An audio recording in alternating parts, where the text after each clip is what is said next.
अगर आपको लगता है कि वेबसाइट या एप्लीकेशन बनाना सिर्फ कोडिंग का काम है या कोडिंग स्टार्ट कर देना है तो आप गलत हैं।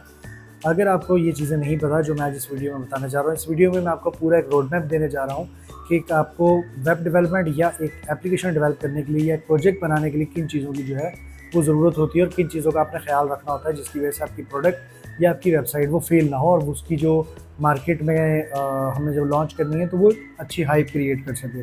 तो हम लोग चलिए उस पर शुरू करते हैं कि हमें क्या क्या चीज़ें देखनी हैं और किन चीज़ों को मद्देनज़र रखते हुए हम एक अच्छी वेबसाइट या एक अच्छी प्रोजेक्ट या एक अच्छा एप्लीकेशन बना सकते हैं। चाहे आप एक छोटी सी वेबसाइट बना रहे हो या एक बड़ा प्रोजेक्ट बना रहे हो, एक चीज़ का ख्याल रखना है हमेशा कि आप जो चीज़ बना रहे हैं वो किस प्रॉब्लम को सॉल्व करती है और जो वो प्रॉब्लम सॉल्व करती है उस बिज़नेस के अंदर उसकी क्या रिक्वायरमेंट्स हैं। लेट्स सपोज अगर मैं एक अपॉइंटमेंट सिस्टम बना रहा हूँ तो सबसे पहली चीज़ वो अपॉइंटमेंट सिस्टम मैं किसके लिए बना रहा हूँ, किस इंडस्ट्री के लिए बना रहा हूँ। मैंने कहा कि जी उसकी जगह मैं कहता हूँ कि मैं डॉक्टर्स के लिए बना रहा हूँ। अब डॉक्टर्स के लिए जो मैं अपॉइंटमेंट सिस्टम बनाऊँगा उसके अंदर मुझे डॉक्टर की प्रॉब्लम्स को सॉल्व करना है।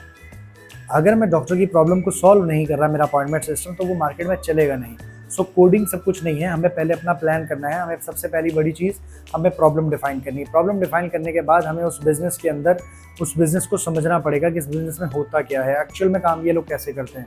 फिर उसको हम डिजिटल लेके आएंगे। मान लिया अगर आपने ई कॉमर्स करना है तो कस्टमर को कैसे आप जल्दी लैंडिंग पेज से या अपने पेज से कैसे उसको ऐड टू कार्ट की तरफ लेके जा सकते हैं। बिज़नेस को समझना, प्रॉब्लम को समझना, फिर उस प्रॉब्लम को समझकर उस बिज़नेस की नीड्स को देखते हुए उस चीज़ को फास्ट ट्रैक कर देना, उस चीज़ प्रॉब्लम को परमानेंटली फिक्स कर देना, ना कि ऐसा करना कि आधा काम कर दिया और आधा छोड़ दिया। उसके बाद हमारे पास आता है कि हम जो भी प्रोडक्ट बना रहे हैं उसकी सारी जो रिक्वायरमेंट है वो हम नोट डाउन कर लें कि अच्छा इसमें ये चीज़ें होनी चाहिए। पेपर वर्क बनाएं, पेपर वर्क में हम बताएं कि फर्स्ट स्टेप ये होगा, सेकंड स्टेप ये होगा, थर्ड स्टेप ये होगा, फोर्थ स्टेप ये होगा। इसको हम कहते हैं प्लानिंग। किसी भी एप्लीकेशन की प्रॉब्लम और बिजनेस को समझने के बाद हम प्लानिंग करते हैं कि सिस्टम बनेगा कैसे। उसके बाद अब हम डिज़ाइन करेंगे हमारी डेटाबेस कि उस सिस्टम का डेटाबेस कैसे काम करेगा, डाटा कैसे इधर से उधर ट्रांसफ़र होगा, डाटा सिक्योर है, डाटा बैकअप हुआ हुआ है नहीं हुआ हुआ। फिर हम वर्स्ट सिनेरियो को उसमें कवर करेंगे। लेट्स सपोज कि अगर डाटा सिस्टम क्रैश हो जाए तो सिस्टम उस सूरत में क्या रिएक्ट करेगा, रोज़ाना की बुनियाद पे वो किस तरह बैकअप लेगा कि अगर प्रॉब्लम आए तो उसको सॉर्ट आउट कर सके। हमारे डाटे को सिक्योर कैसे बनाया जाएगा, इस चीज़ की हम प्लानिंग करेंगे। उसके बाद बारी आती है हमारे यूआई और यूएक्स की, यानी कि जो हमारी डिज़ाइन है वो दिखने में कैसी होगी, यूज़र्स के लिए वो कैसे दिखेगी। उसके लिए हम क्या करेंगे, हम अपने कॉम्पिटिटर्स को देखेंगे, उनकी वेबसाइट्स कैसे हैं, उनकी एप्लीकेशंस कैसी हैं, उसके अंदर उन्होंने क्या ऐड किया, हम क्या एडिशन चीज़ ऐड कर सकते हैं। आपने हमेशा एक डेवलपमेंट जब भी करनी है तो आपने एक वेबसाइट या चीज़ नहीं बनानी है, आपने उस पूरे बिज़नेस को बनाना है। सो उस पूरे बिज़नेस की जान डालने के लिए आपको ये समझना ज़रूरी है कि उनकी नीड्स क्या हैं और उनकी कौन कौन सी प्रॉब्लम्स हैं जिनको हम आप फिक्स कर रहे हैं। वो यूआई के मतलब यानी कि यूज़र इंटरफेस के मतलब के हिसाब से हमें उस वेबसाइट को उस हिसाब से बनाना है ताकि यूज़र के वो ईज़िली समझ में आए और यूज़र के वो माइंड में रह गई यार ये मैं क्या जो मैं यूज़ कर रहा हूँ मेरे किस काम की है।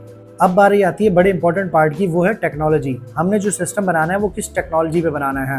वो हमने रिएक्ट पे बनाना है, वो हमने पीएचपी में बैकएंड बना रहे हैं, हम उसका डेटाबेस कौन सा यूज़ कर रहे हैं। अब हमारा स्टेप ये आता है कि हम उन चीज़ों को सारों को आइडेंटिफाई करें कि अच्छा ये चीज़ें हमने इस तरह लेके चलनी है।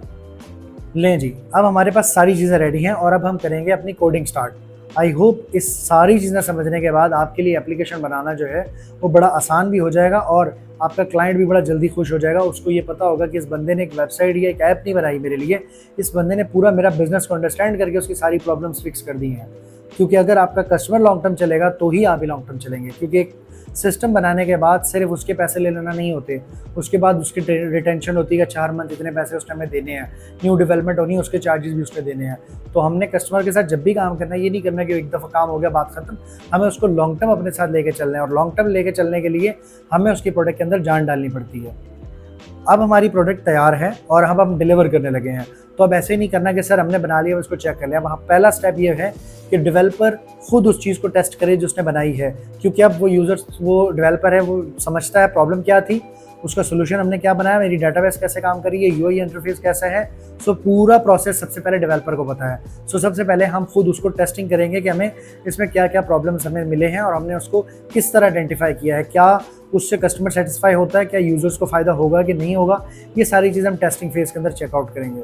उसके बाद हम लोग चेक करेंगे, टेस्टिंग के बाद हमारा फेज़ आता है सिक्योरिटी का, यानी कि जो हमने सिस्टम बनाया है उसकी सिक्योरिटी कितनी स्ट्रॉन्ग है। सो उसके बाद हम अपने सिक्योरिटी फीचर्स को बेस्ट करेंगे ताकि हमारे एप्लीकेशन या वेबसाइट हैक ना हो या उस पर अटैक्स ना हो। तो उसके बाद हम ये भी चेक करेंगे कि हमारी वेबसाइट विद इन सेकेंड या हमारी application with in second load हो, यानी कि हम उसकी डेटाबेस और कोड को ऑप्टिमाइज कर देंगे।